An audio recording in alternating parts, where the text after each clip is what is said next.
What is up, fellow nerds, and welcome to Not Your Status Quo. Tonight, we're talking The Last of Us, Season 2, Episode 3, The Path. But before we get into all of that fun, Doug, how's it going, sir? Well, Keith, let me tell you, I am outstanding. I pretty much enjoyed The Last of Us. Pretty darn good. I'm kind of liking the show overall, but then again, I liked the first season. And Keith, I think I said it last stream, but I'll say it again. Glad to be back. We are definitely Let me glad to tell have you, you back. putting yourself in a crate and flying to Japan to trying to attend the Star Wars conference for free. Do not recommend.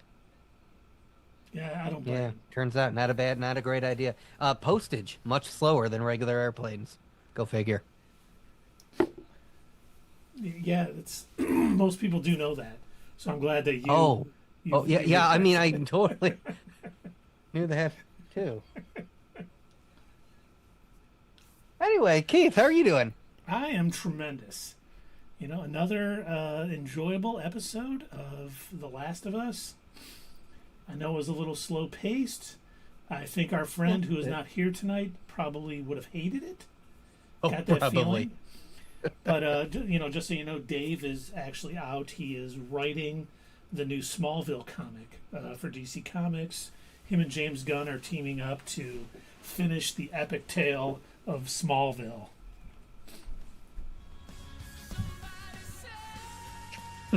I had to get it in. I figured, without Dave here, we should probably get it in. But let's talk The Last of Us, The Path. Good idea. Because we see in the aftermath of the infected attack on Jackson, Wyoming, and Joel's death, we see, which I thought was a very well done scene, we see Tommy cleaning Joel's body. Mm-hmm. Mm-hmm. I thought, I always get them confused. Diego Luna is in Andor. Gabriel Luna is in The Last of Us. But I thought Gabriel Luna did a great job just without overdoing it. Mm-hmm. He just went in, was very, you could see the sadness overwhelming him, but he wasn't like weeping on the floor, unable to hold himself up. I liked the way that was handled. I thought it was a good scene. And then we see Ellie, who is in the hospital, basically start kind of, I don't know if having a panic attack, but it's like she's still in that room where Joel was killed. So she still hasn't really moved on from that room Which, yet. to me, understandable. I always appreciate when shows are a bit more realistic with what people are going through. Even if it's in more of a fantasy setting or a sci-fi setting, I still appreciate a little bit of realism like that. If you show us a character that's been through something traumatic or some kind of hardship, then, the next episode or two, they should be dealing with it. We talked about that back when we were reviewing The Bad Batch, how they, allowed that kind of stuff to carry over from episode to episode with, wasn't Echo, it was, Tech. oh, who's the guy that was a sniper? Oh, it's the sniper. I thought you were talking about Tech when he fell. You're talking, oh,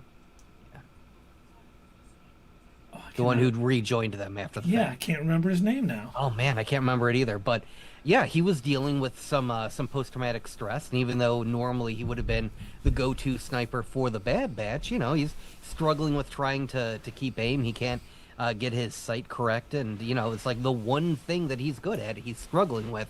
And I loved that little bit of realism in my show about space wizards. I appreciated it, and I like the fact that they did it with this too. The fact that you've not only got Ellie showing that she's still suffering from this very traumatic event, but like a lot of people, she's gonna lie about it too. Yeah, and we see that we do a little time jump. 3 months later, she's being checked out. The doctor is just incredibly impressed with her recovery rate. What's up, Flint buddy? and steel. Chicken jockey. Enderpearl. Okay, thanks, buddy. We have reached our maximum of Minecraft quotes for the night. Sorry, we have a 4 quote minimum or maximum. And no purr. And no purr. Chicken jockey. I am Steve. As a child, I yearned to not. Okay, thanks, buddy. Bye-bye. So we jump 3 months later. She's Chicken being jockey. tested out. Everything's fine. And then before she can leave, she has to see one more person. So the therapist shows up. And she knows that she is lying right through her teeth. She knows exactly what to say. And she's going to say it because she just wants to get out of there. She is very much like her adopted father, which is strange. They are peas in a pod, but they're not actually blood related, but they are the same freaking person. And they've talked about it before, and they really are the exact same person. And the therapist just doesn't fall for her one bit, but she's like, yep, you can go. You're obviously in a great place. Right. You're the first one ever that's been able to. No one else would have been as good as you, but you are completely healthy. And I love that sarcasm in her voice because, like, she knows that this is a fully different world. There's no governing factor that's going to, oversee her as a doctor or as a therapist. She as she says, she works for beer and weed. So Makes me want to go into therapy. Like, be a therapist in case, the mushrooms ever take over. yes, I do have a useful skill for the apocalypse. But what this show does good, as tough as Ellie is acting to everyone that she runs into at the hospital, she gets home to Joel's house and she gets overwhelmed just seeing his jacket. And I think that was just how most people are. You can sit there and say, I'm fine, I'm good, I totally all my feelings are good, but then you just see something like his jacket and it all kind of hits you at once, and it just Ellie had a moment. Of course she would never share that with anybody, but she definitely was physically shaken and upset, and that's what she probably needed right there. She's not going to talk about her feelings, but it's good that she got something out during that. And of course, Dina arrives, asking, hey, when'd you get out of jail? I made you some cookies because you're going to be mad at me. Right. It's like, I was like, oh man, what is she going to tell her? But then it was just, hey, I know who killed Joel. They were with the Washington Liberation Front. They're based in Seattle. I could have told you when you were in the hospital, but I knew you would have just ran off that day. So I pulled out all the leads, everything. Yeah. I'm actually kind of glad they didn't do that because, I am so over that trope. Anytime there's any kind of show where there's doctors or hospital involved, a person with a disease that's going to end their life is in the hospital bed with just one plug in their nose, and that's it. Or, the people that are in the hospital rip everything off, and it's like, okay, that stuff still kind of hurts. You don't rip it out. But I do like that Dina mentions it because, Ellie probably still would have done that trope or not. Yeah, she definitely would have, and she would have paid dearly probably. But, she kind of talks her into talking to Tommy, who says, we got to do this by the book. We got to go to the meeting. What a manipulative little politician Ellie is. Like, just trying to convince, and it's not even for revenge, I promise. Well, she said exactly what she thought the board wanted to hear. Because once again, she told Tommy what he wanted to hear, told the board what they wanted to hear. Exactly. Told what's his name what he wanted to hear. I can't remember his name now. You talking about the older guy or? No, the young kid who just joined the board. Dina's boyfriend. Oh right, yeah, him. Oh my gosh, yes, you're right. She did. She took. I'm like, wow, she is a grandmaster of manipulating people. And I was like, damn. So, full disclosure, since I wasn't on the previous streams of the first 2 episodes, for those of you out there that don't know this, obviously The Last of Us based on a video game. I was familiar with The Last of Us Part 1. I knew that game pretty well, even though I was the worst at it. Barely beat it. But I never played The Last of Us Part 2. So other than obviously the big surprise in the previous episode, not this last one, but the one before that. That was the only thing that I knew about this going in. I don't know the rest of the storyline. What I have read is that they are sticking very close, surprisingly close, to the source material, which kudos to them. I think one of the parts they didn't sort of stick with is a lot that happened in this episode. Because I don't think in a video game you would sit there and be mourning a character. I think they took their time and Press F to pay respects. Yeah, a little grieving process for everybody. I thought that was nice, but yeah, and it was nice too that people had valid arguments. This was something. The one girl stood up and said, "Hey, my sister died, and now is not the time to be rushing off with 16 men that we may never see again. We gotta rebuild." I mean, and again, passed, but our city was destroyed. Right, yes, and in the spirit of realism, again, this is a real discussion that a community would probably have. In this post-apocalypse world where, they're constantly dealing with these mushroom zombies trying to break down the wall, which I love that Ellie mentions, the wall thing. But they have to deal with that. They've got a lot of things that they need to do to survive. And yes, to their point, it doesn't make sense the fact that they're all recovering right now to now send their strongest people when they're so vulnerable as is. And now they've lost some of their strongest people in the last fight. So yeah, I do understand, and I am glad, again, for the realism, I'm glad that they added that in, these real discussions. And then the one gentleman who said, "Hey, I would love to go get these people, but you know what? We need to be better than that. We need to take the high road. We need to show mercy." And I was like, it's probably a better man than me. I would want to be hunting that down. I would be more on Ellie's side in the heat of the moment. But I understand these arguments. And then Seth, who we know had a altercation with Joel and Ellie and Dina in the first episode, kind of stands up and, he's very upset. And he's like, "Listen, we can't let them get away with this. They came and killed one of our own. If we let them get away with it, it's going to keep happening." And people all good arguments, none of them right or wrong.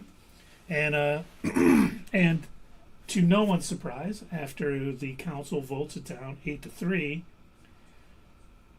Ellie's packing to go hunt down Abby. No surprise at all. Yes. By the way, were you a little surprised by their phrasing at on what they were voting on? Because I was kind of taken aback a little bit by it when they were saying, all right, we're now going to vote on sending 16 people to Seattle to find and execute.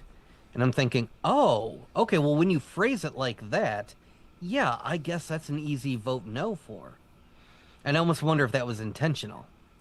Probably. Because, yeah, we know that's what Ellie wants to do, but she just gave a speech about bringing them to justice.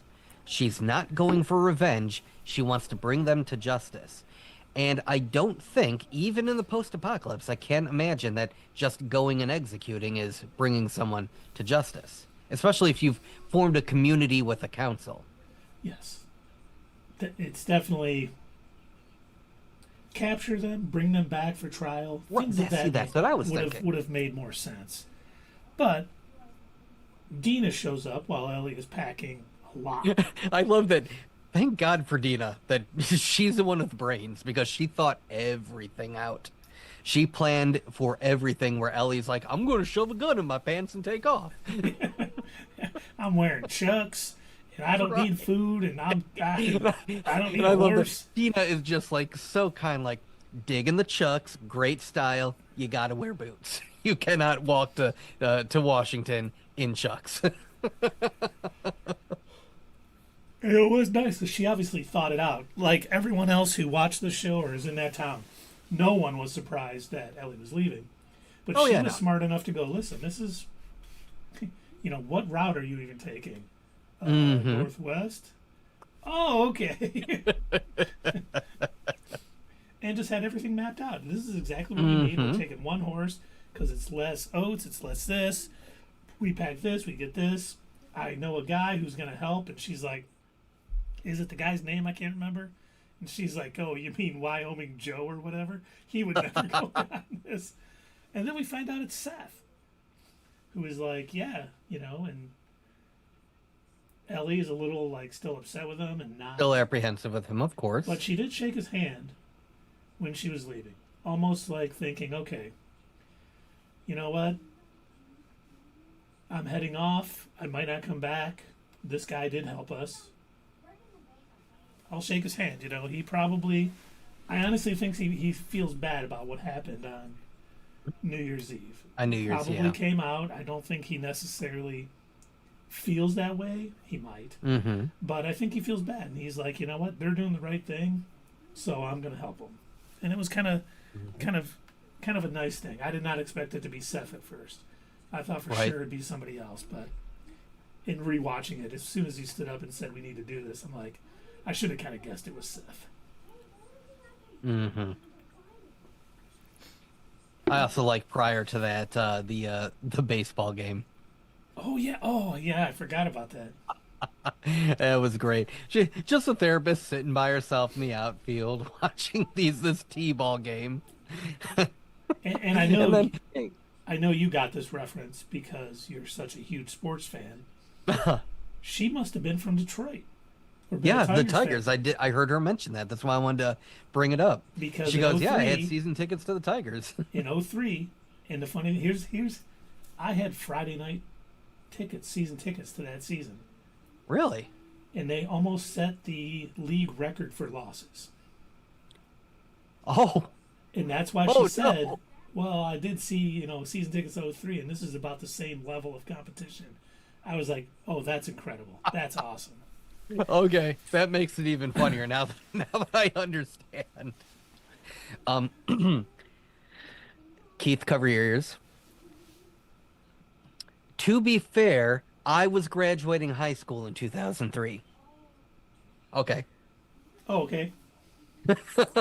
Did you give him some sports trivia? I told them what a young, wonderful man you are, and that you are just, filled with energy and just raring to go, and you're youthful. You're only 30 years old. God, I wish I was only 30 years old. Holy moly. But the following day, or the following morning, actually it probably was just a few hours later because they were leaving at 3 a.m. Yeah. Ellie leaves some coffee beans on Joel's grave. I loved that because I immediately remembered back to when they were leaving the two guys' house, and he's enjoying some coffee, and she goes and takes a sip. Oh, how do you drink that? How do you like that stuff? And he's like big old grin on his face. And then they're traveling to Seattle, and they're playing the alphabet game where you have to name the best band that starts with a certain letter. And I just want to say they stopped at P. And we all know the best band that starts with P is Pavement. So I know that was a little Easter egg, enough said. That was a little Easter egg for me and the Not Your Status Quo group, being huge Pavement fans that we are. So it was pretty impressive that they stopped on that just for us. But I also want to mention, while you're talking about the game, when they got to G, it was Ellie had mentioned Green Day. Now, what I thought was funny about that is, again, specific to the year. So in 2003, Green Day was actually kind of on a downside. They weren't doing as well. They hadn't released an album in quite a while. They were pretty popular in the late 90s, but they didn't get their popularity back until 2004. Their album, American Idiot, hadn't been released yet. And that really got them on, in the top charts again. Because their last hit song was the one that you would hear at like proms and graduations, Time of Our Life. Another turning point, a fork stuck in the road. So that's probably the Green Day that Ellie is thinking of, Yeah. when she says that, not the, in our timeline, popular war propaganda fighting Green Day. Yes. And they're discussing their kiss from New Year's Eve. Finally, yeah. They needed to have that talk. But neither one really said what they felt. No, but I do like what Dina says at the end after they shut the light off. She goes, I wasn't that high. Yeah. And I just want to say, I think this needs to be mentioned about this. Mm-hmm. Because we were confused maybe a little bit about a scale of 1 to 10 too, the Doug scale. When she said it's 6 out of 10, that's not bad. That is above average. Yeah, yeah. So it wasn't a diss to Dina, even though she probably thinking a 6 out of 10. No, that's pretty bad. That's not bad. Dina No, just does not. that's above average. Does not understand the Doug scale. She doesn't, and but then again, 2003, we didn't invent the Doug scale. Oh, that's And unless true. Not Your Status Quo was doing, post-apocalyptic YouTube, which I'm not sure how that would work. Would we just record it on whatever blank VHS tapes we could find and then mail them to local Fedra quarantine zones? I've played, post-apocalyptic games. We would just leave little cassettes and VHS tapes of our videos around. There you and go. people picking up, what's this? What is up, fellow nerd? And they'd be like, Right. he's jacked. Oh God, another one of these? Ah, These guys are persistent. Oh my gosh, when are they going to stop? well, I just figured out my new Fallout 4 mod. What's going to be your Fallout 4 mod? It's going to be Not Your Status Quo holotapes. Yes. Yes. Scatter them throughout the wasteland. What the hell is this? Oh, I love it. That's going to be fantastic. Jesse. That was his name. Ah, okay. But Oh, speaking of the talk that they were having in the tent. So prior to that, I love, again, just how smart Dina is at planning everything out. Dina mentions, hey, we should probably find some cover. That looks like good overcropping, right over there. And, doesn't say why or anything like that. She happened to notice, oh, the clouds are starting to turn. Ellie doesn't notice at all. In fact, she even comments, she goes, wow, that came quick. Dina, uh-huh. Because, again, like, how would Ellie have made it on her own? Seriously. I loved it. How did you know that? I'm a witch. Right. I just pay attention to my surroundings instead of just moving forward, hands, eyes right down the thing. But then she's kind of talking about Jesse, and she's like, does he always seem sad to you? I don't know if he's inherently just sad or if it's me. Because those are the only two options. Yes. Well, as a teenage girl, that probably thinks that is the entirety of the world. But I'm thinking, I'm like, you got to think he was old enough to remember mushroom takeover. Right. He felt that he's lost a lot of things. I mean, went from, probably being a lazy teenager lounging around, leaving dirty dishes in his room and asking his parents to get him a soda and stuff. All of a sudden, it's like he's almost in a paramilitary type group. He's got patrols he has to go on. I mean, I could see where people would be a little sad. As generations go on, it'll get less and less because they don't know about the, the pre-times, as we'll say. And I was like, I wonder if that is it. Or when she said, maybe it's me. They do seem to break up a lot and then kind of get back together and stuff. So he could just be like, wow, the girl I'm with, and maybe the only option for him in this little time isn't really right for him, but they just might be together because that's kind of what they got to do. They want two young, attractive people. Why not? two humans that can, keep the or as Arnold would put it in Terminator 3, the best of the Terminators. You are both of optimum breeding age. And then Ellie and Dina discover a religious group. Yes. That we get introduced to them in the beginning of the episode. And again, right. This was something... That's right. Yeah. And this is something that I haven't played this game. I didn't know who these people were, and I had to Google it later on. I'm like, what the heck? Who are these people with scars on their faces? And literally with... this is so creative. Keith, you're going to love this. Their group is called the Scars. I know. Pretty. No, their actual name is the Seraphites, but everybody else apparently in the game universe calls them the Scars. Okay. It's probably like a Latter-day Saints Mormon thing. Like, internally they would call themselves the Seraphites. Everybody else is like, oh yeah, the Scars. But the whole training with the different whistles mean, I loved that. That was actually kind of cool. And then when they handed the little girl a hammer, and it's like, oh, okay, all right, this is a special group. Obviously, the identical matching scar should have been the giveaway, but that really nailed it home. Oh, Really jeez. hit the hammer on the head. But it was like the dad. It was it being a dad and a daughter.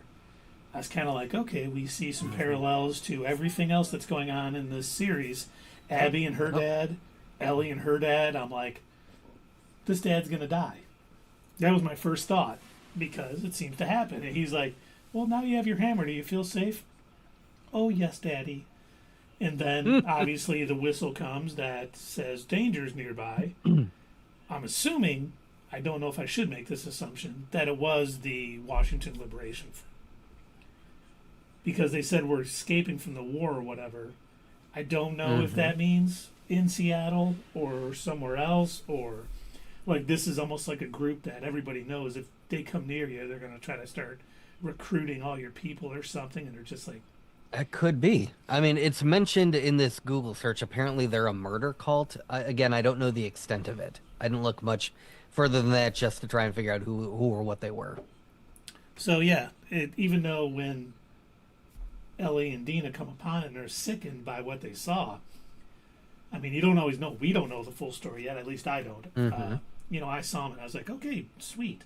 Another group of people you would think when something like this happens, you're going to have all types of groups going on. They did that so well in Fallout games and everywhere else. I'm like, okay, cool, another group. I can't wait to learn about them. Well, we're not going to learn much from the people there because obviously we're slaughtered. But it sounds like they're a little more than just these peaceful sort of religious people following the prophet. The words of the prophet were written. Right.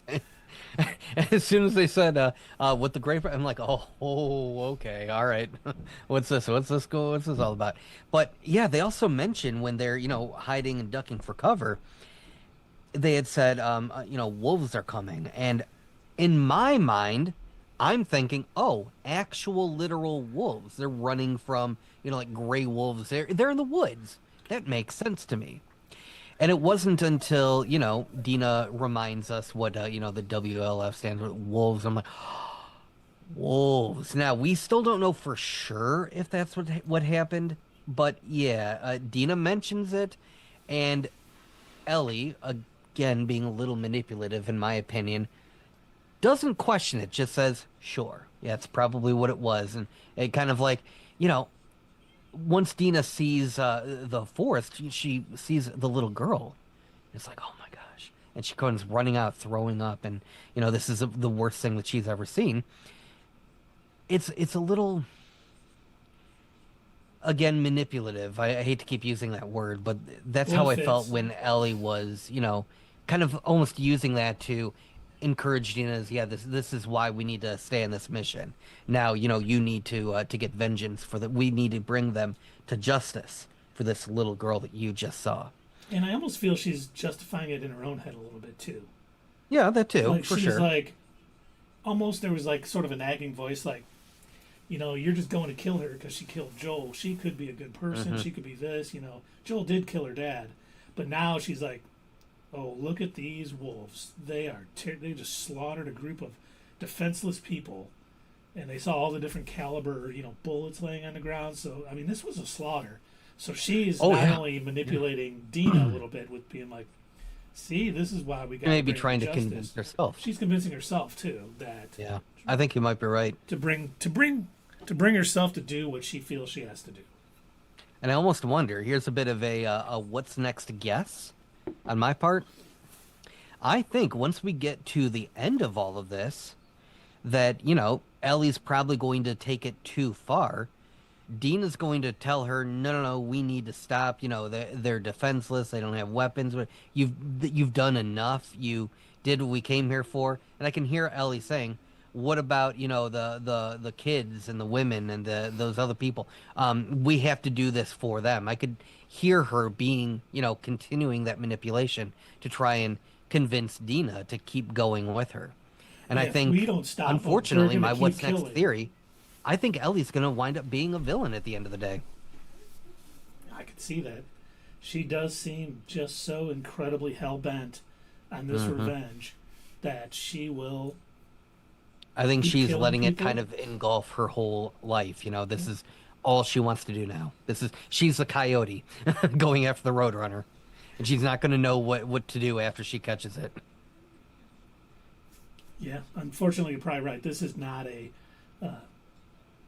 MGM ending. This is not a happy ending coming. Mm-hmm. But that's all good. You know, we do see them arrive in Seattle after that, and they're really, well, shocked at how beautiful it looks, because it does look really, you know, cool. Probably bigger city than Everything is super overgrown. I was Oh yeah, kind of. I love the I love the artwork, the work that they've gone into, like even the highway when we're seeing the cars and we see a school bus, you can see all the different people. The story sort of unfolds itself as they show you everything around us, and I love when shows and movies do that. You know, you're able to figure out what happened or what the story was just by the surroundings. yep. Oh, excuse me. And they also notice that, hey, there's not a lot of wolves around here. They're like, it's kind of bare. It's not like, Yeah. it's almost the opposite of what Abby and her friends thought when they saw Jackson. They were like, oh, how are we getting in there? And, you know, their plan was to convince Abby to turn around, which I don't think she was going to. But yeah, they were like worried, and they're walking up to this like, it's wide open. We have no problems here. This is going to be a piece of cake. I don't think it's going to be a piece of cake, especially after we see just some armored vehicles and a ton. 2 strikers. Which, So- by the way, I don't know if you ever got a chance to be in one of those vehicles. Pretty cool. Oh, nice. Pretty darn cool. Rolling death machines. I was pretty impressed that they had kept him up, you know. Obviously, they must have been some yeah. military people. So they probably have some place to, you know, fix them and keep them going. So they obviously have some ex-military people as a part of it. It's one of my what's next is I think Ellie and Dina may get caught by them. Oh, I could totally see that. And I Yeah, could there's so see many of her them. explaining, hey, one of your members killed my dad. And is this how you guys, you know, are? She even told us that she was told not to kill a defenseless person. She put a golf club in my dad's neck when he was already had a shot, you know, tourniquet on his leg and was beaten half to death. Is that what you guys do? Is that who you are? And she may be able to rally some of this team to kind of go after Addie. Maybe send her on the run. You know, Oh, yeah, who I could knows? see that. Because I don't think, since we know it's already been renewed for season 3, and I honestly thought we would see more of their adventure getting to Seattle. I thought it might Yeah, take a I few didn't episodes. imagine they would get to Seattle that quick. Considering how long it took Joel and Ellie to make it to where they got to. Like, we saw, several time skips. Yeah, I thought for sure we would see some adventures running into some people, getting attacked by some of the infected, things like that. But they had outside of seeing those religious, that religious group, the Scars, slaughtered. It was a pretty peaceful, trip. I was pretty shocked, which I like when I'm shocked watching a show. Same. Because when they left, I thought for sure, okay, we're going to get a couple episodes on the road, and then this season will probably end with them getting to kind of Seattle and dealing with all that. But they're there, so it's gonna heat up a little bit next episode. And I'm looking forward to see what their plan is, because I think if anyone, Dina will have a better plan. Ellie wants to go in probably guns a blazing, Oh, and Dina will be you like, know what would not be, a good plan. It would be kind of funny is if they went through all of this to, to get to Seattle, and they're looking for Abby's group, and it turns out Abby and them defected from the WLF or something. They're in Maine or some shit. Oh, Abby, we kicked her out like a year ago. Right? What? Yeah, we heard she stuck a golf club in some dude's neck. We're like, whoa, you can't be part of our group. We sent her south. Great. To the California or the Republic of California or something. She's in Texas. Mushrooms don't grow there. Well, let's go to Texas. But they do. I mean, it looks like they are a pretty fortified group, and it'll be interesting. I can't imagine. I really think that Dina may talk her into, let's try to join them to get in and get info, because the best way to gather info like that would be, hey, we came from Jackson. We want to join your group. We want to do good. We know that you guys are, and they may. That's smart. If Ellie can keep her cool, they may be able to get in and then figure out what's going on. And If Ellie can keep. you're probably right. Abby and her friends are probably no longer a part of that. They'll finally get in and be like, there was a girl, Abby, who came through Jackson one time. Is she still? Oh no, she's gone. Oh, Dude, she was way too violent for our ultra-militaristic group. See Abby Like, just swearing. We're hardcore, but she was crazy. She was nuts. She was like obsessed with some guy named Joel. I don't know. What? Crazy. There's guys named Joel? That's so weird. Who's Joel? I don't even know a Joel. I've never even heard that. How do you even say Joel? I can't even say it. Such a weird name. So anyway, where is she? She's like sharpening I've noticed a knife. you've been playing with a gun the whole time. What? Just cleaning it. I gotta keep it clean. I fired some blanks. Gotta get the carbon out of the bore. You guys know how it is. Come on, let's go wolves. Do you guys like roar at each other when you pass? Let's go What's going on? wolves. Arr, Rawr. Woof. Ow. Okay, you're out too. Oh. But it was a nice ending. Them getting there, seeing that, and then kind of closing out. So we will see whatever the plan is next week. We do have 5 episodes left. So I keep thinking, yeah, it's not going to be just hopping in. Oh, they're not going to get as lucky as Abby was. Oh my God, I was attacked by infected, and the guy I'm trying to kill saves me, and is willing, because of the storm, willing to come back with me to. They're not going to be so lucky. So Now, I think at some point throughout, the remainder of this season, maybe next season, I think because that we're gonna end up getting a flashback episode of either Abby or maybe the formation of the wolves or something like that. And the reason why I think that is episode 2 of the last, it was either 2 or 3, where it was about the 2 dudes, and the one guy who had his Bill and Bill and Frank. Ron Bill and Swanson. Frank.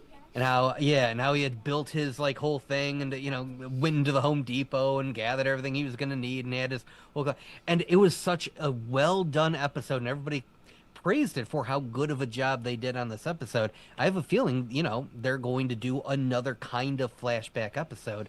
And I wouldn't be surprised if it was structured in a similar way, where they start off like right at the beginning of the mushroom pandemic, and we're seeing this person over the years, or maybe we see a group of people over the years. Again, I don't know how they might do it, but this is what I envision we'll see, I think, at some point in this season. No, I think there's a very good chance that will happen. It'll give, because they do a good job of giving the backstory. Like, characters in the game who you see for like 5 minutes kind of help you out now have an entire backstory and, very in-depth characterization of them. So, we'll definitely get some of that, whether it's some of the Washington Liberation Front, or maybe even Abby and her friends, or maybe just some of Abby's friends who maybe went with her just thinking, hey, I'll just go with her to keep her safe. Did not expect it to end the way it did. Oh, I don't think any of them were very happy with what she did to Joel. Even though, Joel did kill. No, her they dad. seemed horrified, if anything. They did. Oh yeah, 100%. Mm-hmm. And yeah, like you had pointed out earlier, the one guy was going to attempt to talk her into going back, to leaving, give this whole thing up. You don't need to do this. Do you really have a plan? Yeah. What is it? I'm gonna talk her into leaving. We have no shot here. And if, I was like, oh, don't leave. There's some. Oh. No. Oh, I should. Okay. I hope they don't do this, but you just made me think of a potential trope they could go with. I hope the show doesn't. I think they're better than that. But what if they do a whole thing like, Ellie and Abby figure out we're not too different, you and I. That would be very out of character for Ellie. So I don't think that'll happen. I hope not. But, you just made me think that they're kind of similar. They're both very headstrong and definitely don't think things through or plan them out. Abby clearly needed a whole team of people behind her to probably get her there alive, just like Ellie would have never made it to Seattle alive without Dina. Well, we see that she's very... can't think of the word right now, but when she sees people on a horse, she's running down to get closer, falls down the hill. Oh, yeah. Brings out the infected. No thought. She didn't think it through. She was just all action. Very impatient. And she totally would have gotten, bitten or eaten or scratched or something if Joel hadn't come and saved Abby when he did. Yep. And man, Dave and I talked about it last week, but he's like, I saved you. And that didn't matter one bit to her. Nope. She had a mission. I honestly thought she was, like, I didn't think Joel was going to get killed in the second episode. I knew it was coming. Everybody, as soon as the show was announced, anyone who had played The Last of Us Part 2 was like, hey, Joel dies in Part 2. It's like, you could have I know, that to it was yourself. spoiled everywhere. But they still did a great job with it. But, oh, yeah. Man, I was pretty shocked at how ruthless she was in that episode. And so I can only expect that Ellie is going to be equally ruthless with her when they catch up to her. And, you kind of hope it doesn't end that way. You hope Joel would want something better for Ellie. He doesn't want, that on her for the rest of her life, even though it's, not the best life. Ellie finding a golf club at the last minute. Yeah. And, you got to let that go. The guy was right way back to Finn. You got to show mercy. We're better than that. We need to be better than that. And I don't know if that was foreshadowing to the end and Ellie doesn't kill Abby, or someone like the Washington Liberation Front hunts down Ellie after she kills Abby and lets her go. And that's the mercy we see. And then, Ellie probably would be like, wow, I made a bad decision. I should have been merciful. It was the right thing to do. It's hard to say how they're going to go with this because Ellie has room to grow. She's very headstrong and stubborn. But she does have room to grow. And they seem to do that with their characters pretty well here. They're not stagnant. So we still and there's also no guarantee that they're going to stick, one for one to the game. Because as you mentioned, they've already taken some side characters and thoroughly expanded them. The husband of Gale, I mentioned, I guess, from what I read, he was mentioned at some point in the game, but not really a big part of it. And they've expanded his character more so. We haven't met him yet, but I assume we'll probably see him in a backstory because they've mentioned enough that Joel was the one who killed him. I assume he must have been infected. That would be my guess. I don't know. He was a former Firefly because Jesse talks about when they get to that 7-Eleven weed dispensary. Right. Oh, this is his, and I was sworn to secrecy. But he was a Firefly. He knew a lot of the stuff and all that. Yeah. So the fact they've already expanded a bit more on this character, that tells me we'll probably end up seeing something more about him. Maybe we'll learn, why Joel had to kill him, what happened there, how he left the Fireflies, whatever. But this is a side character that was briefly mentioned in the game, and they've already managed to expand his story for the purposes of the show. So yeah, there's no telling what direction this will actually go in. Yeah. For those of the people out there that have played the game, yeah, they could, end it the same way that they ended the game, but they might do something different because this is an opportunity for the original creators, writers, whatever that took part in the game, because they are also helping out with the show, to decide, you know what, maybe I want to do the story a little bit different. We saw that happen with Invincible. I was just going to bring that up because you've mentioned it many times that Robert Kirkman has tweaked a few things to make it better. Mm-hmm. And you're right. I'm sure everyone, if they've had a story that's been published or anything, look at George Lucas. He's constantly wanting to change his stuff. So you watch it and you think, okay, this could have been better. And so I think there's a very good chance that they say, this didn't work that great in the video game, so let's tweak it a little bit and change it to make it better and fit to this story, because they have taken some things and expanded them out and made it better. It's never a bad thing having characters with a full backstory and a good understanding of who they are. So I would love to see it. Absolutely.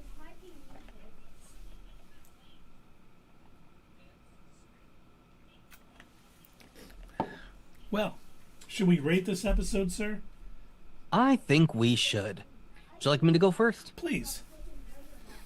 So, yeah, you're right. This is a bit of a slower episode. It's probably not to everyone's taste. I enjoy it. I kind of like the as I mentioned, I like the realism that we got where, this is a town that's recovering. These are supposed to be people. They just had to fight for their lives, for their town. They've all lost people. They're all struggling with this. It isn't just about Ellie. So I like the fact that even though she's, quote unquote, the main character, they aren't giving her main character syndrome where only she matters and everybody just automatically agrees with her. No, she, is going around having to manipulate people. And I love that they're showing all these different facets of the human personality in this show about mushroom zombies. It's great. I love what they're doing. I love the work that they've gone into in making this world feel real. And you know what? I don't mind a good slow burn episode, especially if it's serving to build out the world and, and build on the characters. Good character development is amazing. I love when they're able to do that, when they're able to handle good world building, good character development. So I'm going to go ahead, and I know this might sound a little weird, but it was pretty darn good. I'm going to give it a 7 out of 10. Room to grow even more, and I know that it can get even better, but I really don't have any negatives other than the fact that, to me personally, it did feel a bit rushed. Like you, I expected them to take a bit longer traveling to Seattle, and I felt like they kind of sped that up. I don't know why. Maybe it was that quick in the game. Maybe it was 2 months later or whatever. I don't know.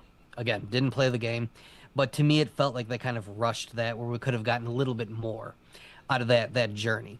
But excellent episode. Loved it. Can't wait for the next one. I wish it was already Sunday again. I feel the same way. It was a very slow burn episode, but it was needed. I mean, it was such a huge shock at the end of episode 2 with what happened to Joel. Well, I shouldn't say shock. Oh, yeah. Because everyone knew it was coming. But the way it was handled, the violence of it, the though, violence, was shocking. Yeah. And, we needed that episode to deal with it. And I thought they did a good job. All the little things. Tommy, cleaning his brother's body off. Ellie having the breakdown when she sees his shirt or jacket or whatever that was in the house. Dina even saying, hey, you weren't the only one who loved him, So they all have this. But then it's not all, like you said, it's not main character syndrome, where people are disagreeing with her in a town hall and they vote against what she wants, which kind of makes sense because you can't have an entire town in a video game going off.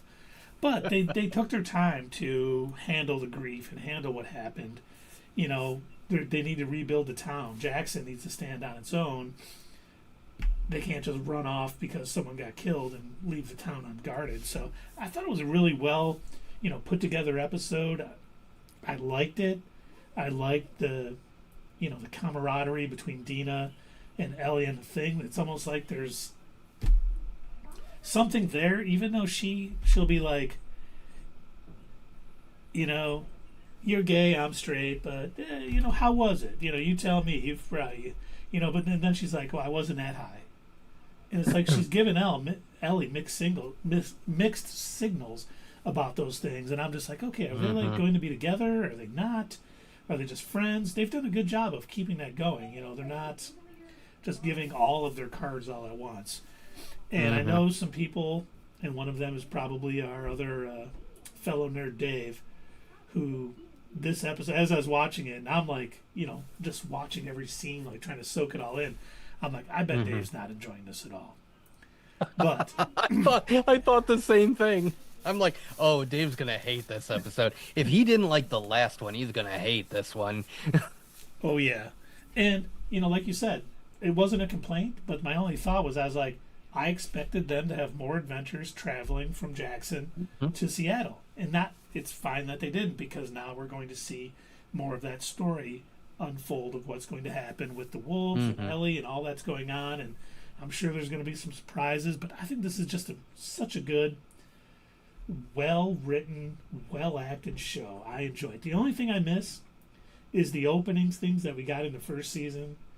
I missed that, but I don't know how they would do it here, so I understand. But I'm going to when we were talking about it, it wasn't exactly like a theory palooza, but I think we were talking about what we thought or what we were looking forward to in the next season. And I remember saying, "Oh, I can't wait for those opening things." Like, I think one of my favorite was that talk show from the 70s, and so far we haven't gotten any of those. Yeah.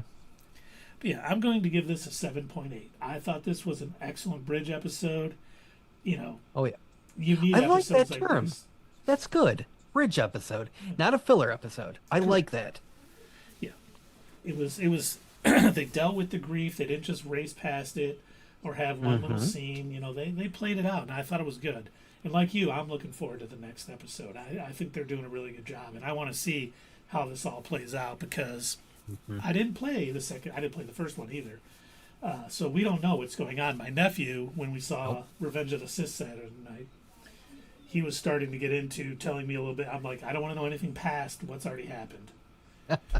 We can talk about, because one of the things he said, and I didn't know this, in the game, you didn't know that Abby was the daughter of the doctor he killed until until she gets him in that lodge, and then she lets him know. Huh. He said it was a complete surprise while you're playing how that. He goes, I thought it was better not knowing, and then finding out in the thing where we kind of knew all along, from this.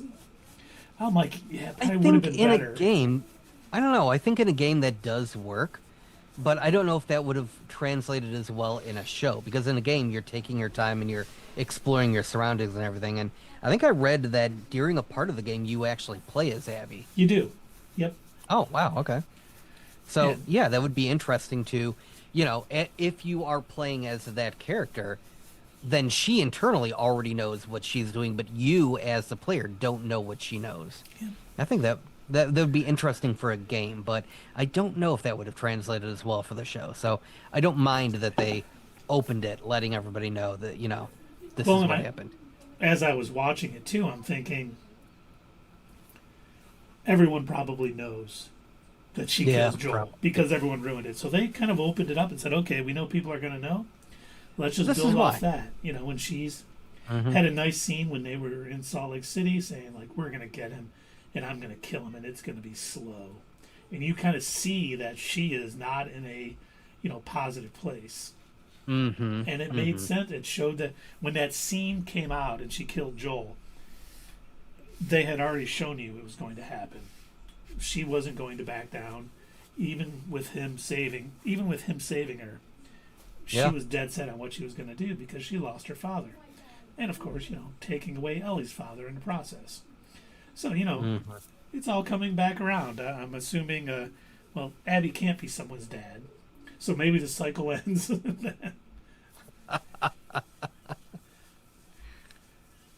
But did I ever get my rating? Yeah, you said 7.8. Okay, yep. Okay, good. Yeah, good stuff. I'm happy with this. I'm glad it's up for season 3. I don't know if season 2 is not going to get through the entirety of The Last of Us Part 2, or if I'm guessing it's not either that all new or stuff.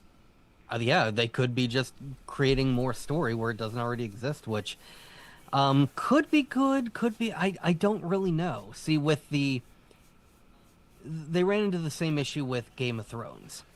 They were able to see what worked in the books, what didn't, and in the first, I'd say 4 seasons, they were able to tweak where necessary to make it work for a TV series. Where, George R. R. Martin, he can drag things out a bit. Apparently, he spends a lot of time focusing on little details that they don't always, do in the show, and that's fine for a TV show. So, but then once they ran out of, the material out of the books, kind of went off the rails. Yes. Yeah, definitely kind of went off the rails, and I am worried about that. If that is the case, if they are going to continue post, not having materials from the games, I'm worried that, it could end up like not turning out very good. But we don't know what's actually going to happen. We don't know if season 3 is just going to continue Last of Us Part 2 or what. Yep. It's hard to say. We do not know, yes. But I'm sure by the time season 2 ends, the people who have played the game will let us know everywhere and anywhere that... Now I'm wondering, because one thing that I've noticed happens with very popular games or shows and stuff, a lot of times comic books are made to kind of follow up with those characters after the fact. In fact, I was reading for a while the Legend of Korra graphic novels and also the Avatar: The Last Airbender graphic novels, which continue their story after the animated series had ended. I almost wonder now, because I never bothered to look this up, I just thought of it. I wonder if there was a Last of Us graphic novel series or comic series. Yeah, I had never seen one, but I never really looked either, so... Yeah, same. Neither of us. Let's see here. The Last of Us American Dreams is a 4-issue comic book limited series based on the video game The Last of Us. Interesting. Okay.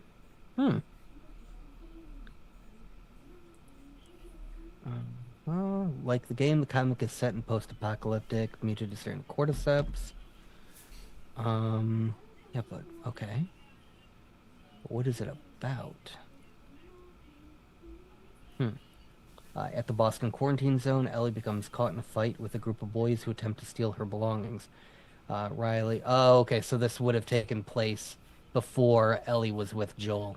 Yeah, they probably won't do that then. Wonder if that was the only comic book series they made.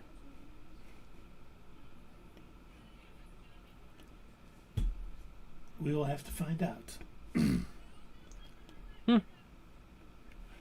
It'd be good if they did do some stuff. I'm all for them doing something new because it'd be nice. Oh, yeah. Having, as long as they do it well, a new story that people who played the game can't constantly post on social media where I'll see. We don't have anybody spoiling it. Yeah. They'll just be guessing like we do. They'll be we'll be on the same footing. It's like all the people who've seen all of Andor. You see people now, I got a theory about it. I'm just like, not looking, because you've probably seen all 12 episodes. I'm not believing you for a minute. What? My theory was correct? How did I do it? It's almost like I saw it all before I wrote it. Speaking of Andor, crazy theory. I think, that big device that we saw them building at the end of season 1? Yeah. I think that's going to turn out to be a space station, but not just any space station. I think it might be able to blow up whole planets. Whoa. Yeah, I know, little out there, but I like it though. That's a little crazy. Maybe that is going to be called the Star War. Oh. Whoa. Oh. I did hear that episode 12 has the longest post-credits scene ever.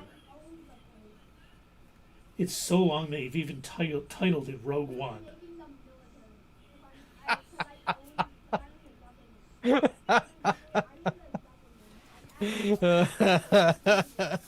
That's great. Oh my god, you did actually have me going there for a minute. I was laughing when we saw Revenge of the Sith. I told my nephew we were standing in front of this Mission Impossible thing. I go, I got a spoiler for it if you want to hear it. And he's like, I've never seen it, so go ahead. I'm like, the mission turns out to be possible. And he just Very laughs. possible.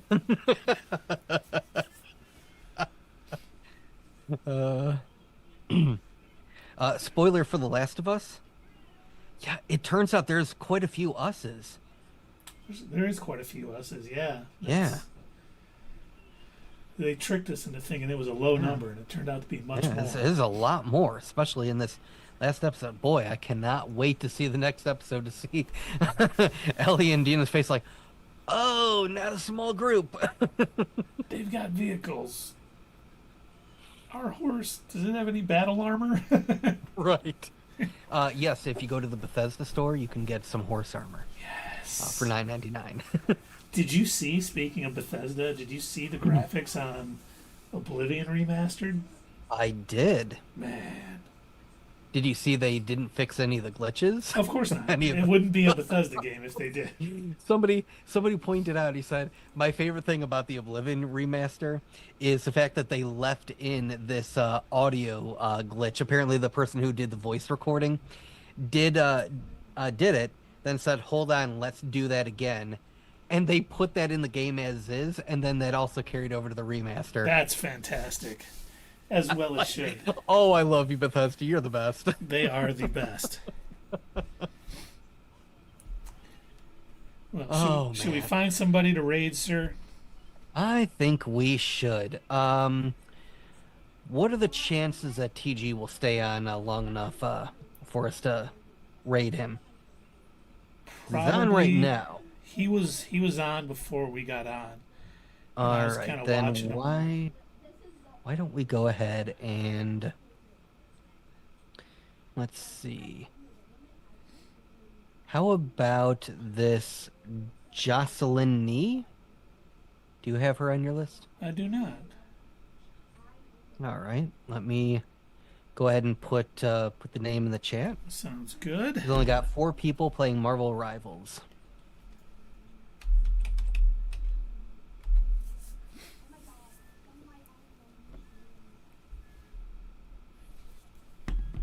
Excellent, fellow nerd Doug.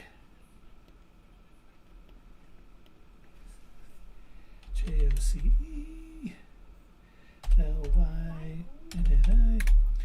And for those of you on YouTube wondering what rating is, it's something we do on Twitch where we send our viewers to another content creator to share the love. There is a way to do it on YouTube, but it's chonky and clunky and a whole bunch of things, so we don't do it. But maybe one day when we figure it out. Maybe one day when we'll know who's going to be live when we're getting off, we'll do it.